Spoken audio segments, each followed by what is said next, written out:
যেন গান্ধীতে আৰম্ভ আৰু গান্ধীতে শেষ কংগ্ৰেছত যেন এতিয়া গান্ধী মানে দেশ গান্ধী অৰ্থাৎ মহাত্মা গান্ধী নহয় গান্ধী মানে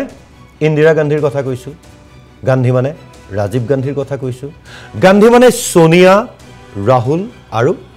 প্ৰিয়ংকা গান্ধীৰ কথা কৈছো কংগ্ৰেছত জাৰি কৰা হল ফটোৱা গান্ধী পৰিয়ালৰ বাদে কোনেও এতিয়া ফ্যান্স ক্লাব খুলিব নোৱাৰিব গৌৰৱ গগৈ অথবা ভূপেন বৰাৰো এতিয়া ফ্যান ক্লাব থাকিব নোৱাৰিব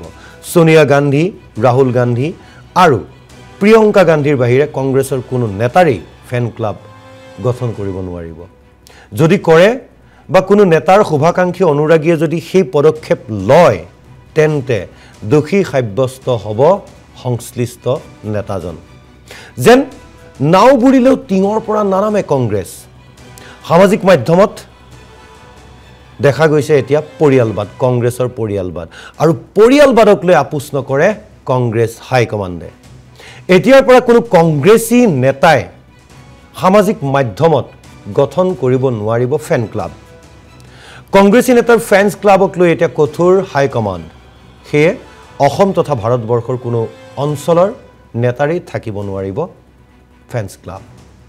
ফ্যান্স ক্লাবৰ জৰিয়তে এজন নেতাই বখানিব নোৱাৰিব নিজৰ গুণ গান ব্যৱহাৰ কৰিব নোৱাৰিব এই ফ্যান্স ক্লাব বা সামাজিক মাধ্যমত প্ৰচাৰ কাৰণ এবাৰ ফ্যান্স ক্লাবতো পৰিয়ালবাদ ৰক্ষা কৰিবলৈ সাজু হৈছে কেৱল গান্ধী পৰিয়ালৰ ওপৰত নিৰ্ভৰ কৰা কংগ্ৰেছ হাই কমাণ্ড কংগ্ৰেছে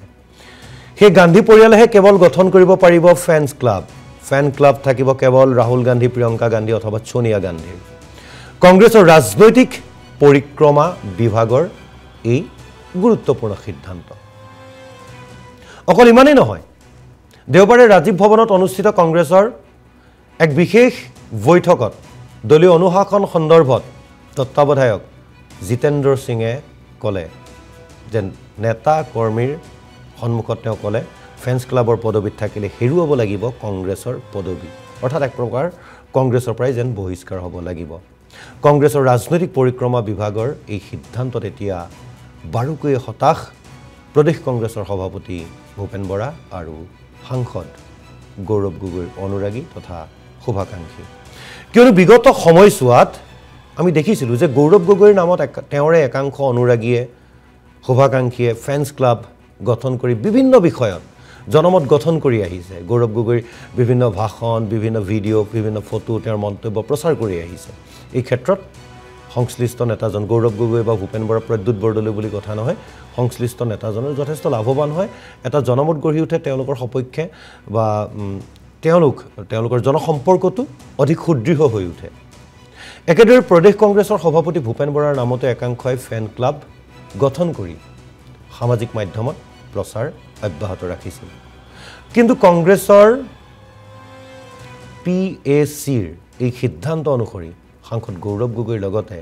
ভূপেন বৰায়ো APCCৰ সভাপতি ভূপেন বৰায়ো এতিয়াৰ পৰা তেওঁলোকৰ কোনো ফ্যান্স ক্লাব থাকিব নোৱাৰিব বুলি স্পষ্ট কৰিছে গৌৰৱ গগৈ বা ভূপেন বৰাই বন্ধ কৰিব লাগিব এই ফ্যান ক্লাব অৱশ্যে ৰাজীৱ ভৱনত অনুষ্ঠিত হোৱা কংগ্ৰেছৰ PAC কমিটিৰ বৈঠকত আলোচিত এই গুৰুত্বপূৰ্ণ সিদ্ধান্তৰ বিষয়ে এতিয়াও আনুষ্ঠানিক ঘোষণা কৰা নাই কংগ্ৰেছ হাই কমাণ্ডে যি সময়ত বিজেপিৰ ৰথী মহাৰথীসকলৰ ফ্যান্স ক্লাব আছে ছ'চিয়েল মিডিয়াত এই ফ্যান্স ক্লাবে বিভিন্ন কাৰ্যকলাপ অব্যাহত ৰাখে সেই সময়তে কংগ্ৰেছৰ এই সিদ্ধান্ত হঠকাৰী হিচাপে এক প্ৰকাৰ চিহ্নিত হৈছে সকলে আলোচনা কৰিছে সম্পৰ্কত কিয় এই সিদ্ধান্ত কংগ্ৰেছ হাই কমাণ্ডৰ কিয় ইয়াৰ দুটা কাৰণ থাকিব পাৰে প্ৰথম কাৰণ দেশজুৰি ৰাজ্যিক পৰ্যায়ত যিসকল কংগ্ৰেছৰ শক্তিশালী নেতা আছে যেনে ভূপেন বৰা বা গৌৰৱ গগৈ প্ৰদ্যুৎ বৰদলৈ আদি তেওঁলোকে যাতে ৰাজ্যখনত নিজৰ স্থিতি শক্তিশালী কৰিবলৈ ফ্যান্স ক্লাবৰ যোগেদি লবি পকাব নোৱাৰে তাৰ বাবে হয়তো এই ব্যৱস্থা এই বুলি চৰ্চা হৈছে আৰু দ্বিতীয়টো কাৰণ হ'ব পাৰে যে দলটোত গান্ধী পৰিয়ালৰ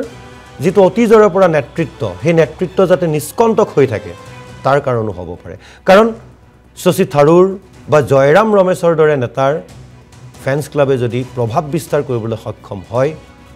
তেন্তে হয়তো ৰাহুল প্ৰিয়ংকাৰ ওপৰত তেওঁলোকৰ নেতৃত্বৰ ওপৰত তেওঁলোকৰ ৰাজনৈতিক ভৱিষ্যতৰ ওপৰত নেতিবাচক প্ৰভাৱ পৰিব পাৰে এই বুলি হয়তো ধাৰণা কৰিব পাৰে হাইকমাণ্ডে, যাৰ বাবে বন্ধ কৰি দিছে ফেন্স ক্লাব।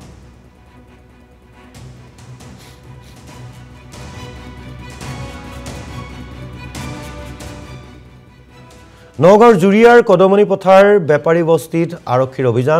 অভিযানকালত জাৰ্মানীত নিৰ্মিত .32 পিষ্টল এটা জব্দ কৰা হৈছে। 5 যায় সজীৱ গুলীসহ আটক কুখ্যাত ড্ৰাগছ মাফিয়া। ধৃত ড্ৰাগছ মাফিয়াটো হৈছে বেপাৰী বস্তিৰ শ্বাহজাহান আলী। জাৰ্মানীত নিৰ্মিত এটা পিষ্টল উদ্ধাৰ কৰা হৈছে। দেখুৱাইছো 5 যায় সজীৱ গুলী।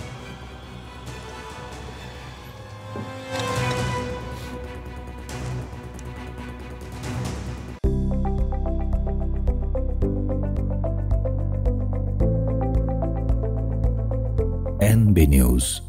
সহজ সৰল ভাষাত নৱভাৰতৰ কথা।